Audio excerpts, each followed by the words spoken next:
আমার বেসিক্যালি মনে হয়েছে, দেখেন কয়েকদিন আগে যখন হাসিনার রায় দিল তখন হচ্ছে কি আমার হুট করে একটা বিষয় মাথায় আসলো যে না, আমরা যারা বিগত দিনে যারা আন্দোলন সংগ্রাম করেছি তাদের জন্য আজকে একটা বিশেষ দিন, স্বস্তির দিন, সবাই মিলে একটা মোলাকাত করে দেখা সাক্ষাৎ করে একটা খাওয়া দাওয়া করি, তো হুট করে ওই আয়োজনটা করা।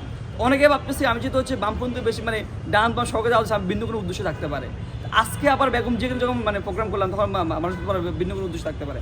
কালকে যখন আরেকজনই প্রোগ্রাম করে মনে না কাজে তো ওইদিকে যাওয়া হয়তো পারে। আমাদের মনে হচ্ছে যে না, এই মানুষটা বিগত সময়ে বাংলাদেশের জন্য, এদেশের গণতন্ত্র টিকিয়ে রাখার জন্য যে লড়াইটা আমরা পরবর্তীতে আমরা চালিয়ে গিয়েছিলাম, সেই লড়াইটা আমরা মনে করি শুরু করেছিল এ প্রজন্মকে পথ দেখেছিল বেগম জিয়া। তার যে আপসহীন যে সংগ্রামটা, সেটা থেকে আমরা ইন্সপায়ার্ড হয়েছিলাম। আমাদের মনে হচ্ছে যাদেরকে অনুকরণ করেছি তাদের জন্য আমাদের কিছুটা হলেও একটু দেওয়ার আছে। কোথায় যাব না যাব সেটা কোনো ম্যাটার না এখানে। আমার বিগত কর্মকাণ্ড কিংবা আগামী কর্মকাণ্ড দেখে বুঝতে পারবেন যে এসব প্রশ্ন কোনো মানে কোনো ম্যাটার করে না। অবশ্যই দেখেন, বেসিক্যালি হচ্ছে তারুণ্য ধর্মে হচ্ছে কোনো কিছু হচ্ছে মানে মানে কারোর সাথে আপোষ না করা, সেই জায়গাটায় আমরা বেগম জির মধ্যে সেই গুণটা আমরা দেখেছি।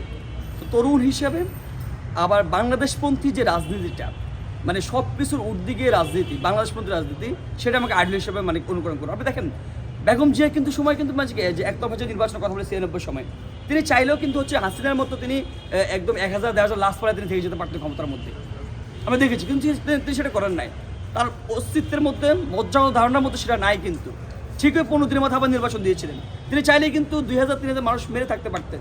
আমাদের মনে হয়েছে এই যে গণতন্ত্র উদ্ধার, এই যে মানুষের যে বাক স্বাধীনতা, আমরা শুধু বলি যে বুকিশ ভাষায় বলি যে গণতন্ত্রের মধ্যে সকল কিছু সার্বভৌমত্ব অধিকার মালিক হবে এদেশের জনগণ, সেটাকে বাস্তব রূপ দান করা কিংবা ক্ষমতায় গিয়ে সেটাকে শুধুমাত্র বইয়ে কিংবা যে আমরা কথা বলি না যে কাজের গরু কিতাবে আছে গোয়ালে নাই, যে এই যে মনোভাবটা ভেঙে দেওয়া, সেটা আমরা দেখেছি বেগম জিয়ার মধ্যে। আমরা দেখেছি, আমরা বারবার করে একটা বিষয় বলতেছি যে বেগম জিয়া আসলে কোনো ব্যক্তি, কোনো নির্দিষ্ট কোনো দলের নাম। সে বেগম জিয়া হচ্ছে আমাদের সবার, বাংলাদেশের গণতন্ত্র উদ্ধারের জন্য, গণতন্ত্র মানে এই যে বারবার করে হোঁচট খাচ্ছে সেটাকে বারবার করে পুনরায় প্রতিষ্ঠা করার জন্য বেগম জিয়া আমাদের আইডল হতে পারে এই জায়গায়। আচ্ছা।